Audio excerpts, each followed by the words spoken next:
কেন আমি পুরোটাই বৈষম্য শিকার, বৈষম্য দূর করতে গিয়ে যদি পুরোটাই বৈষম্য শিকার হয় তাহলে এটা কোন দেশ? এটা কোন দেশ বলেন? এটা কোন দেশ? পুরোটাই ষড়যন্ত্র হচ্ছে। কাদেরকে নিয়ে আপনি জাতীয় সরকার গঠন করবেন? যারা আন্দোলন সংগ্রামের সর্বোচ্চ ভূমিকা রেখেছে তাদেরকে বাদ দিয়ে আপনি গঠন করবেন বলেন? যখন একটা মামলার আসামি হয়, যখন একটা অন্যায় করা হয়, অকারেজ করা হয়, তখন অকারেজের ভিতরে তখন আসামিকে গ্রেপ্তার করিয়ে আনা হয়, সে অন্যায় করছে। তাহলে এই পেশিবাদী আমলের সর্বোচ্চ আন্দোলন করার পরেও আমার নামটা কেন বাদ দেওয়া হলো? আমি কি পেশিবাদীর বিরুদ্ধে আন্দোলন করি নাই? জেলে যাই নাই? জেল জুলুম হামলায় মামলার শিকার হয় নাই? সেটা আপনারা সোশ্যাল মিডিয়াতে কেটে দেখুন এবং সকল বিষয় আপনারা দেখুন।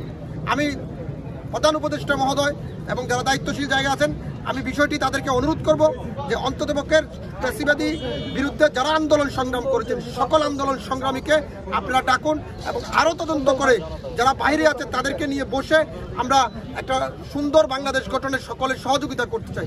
এর ভিতরে যদি কেউ বাদ পড়ে যায়, তাদের আবেগ এমন রাগ থেকে হয়তো ভিন্ন কিছু করতে পারে। যদি একজন আবু সাঈদের জন্য যদি দেশ স্বাধীন হতে পারে, 17 বছরের স্বৈরাচারী সরকার মুক্ত হতে পারে, তো আমি একজন তারেকের জন্য এ দেশে আবার নতুন করে বিপ্লব হবে ইনশাল্লাহ। কিছুক্ষণ পরে প্রধান উপদেষ্টা ব্রিফিং করবেন, তার সহযোগীরা ব্রিফিং করবেন, বিভিন্ন রাজনৈতিক দলের নেতৃবৃন্দরা ব্রিফিং করবেন যে আমরা সকল দলকে নিয়ে বসেছি। সকল দলের ভিতরে কি আমি কি বাদ? আমাকে বাদ দেওয়া হলো কেন? কর্নেল অলির মতো লোককে একদিন বাদ দেওয়া হয়েছে, তার নাম পর্যন্ত লিস্ট নাই।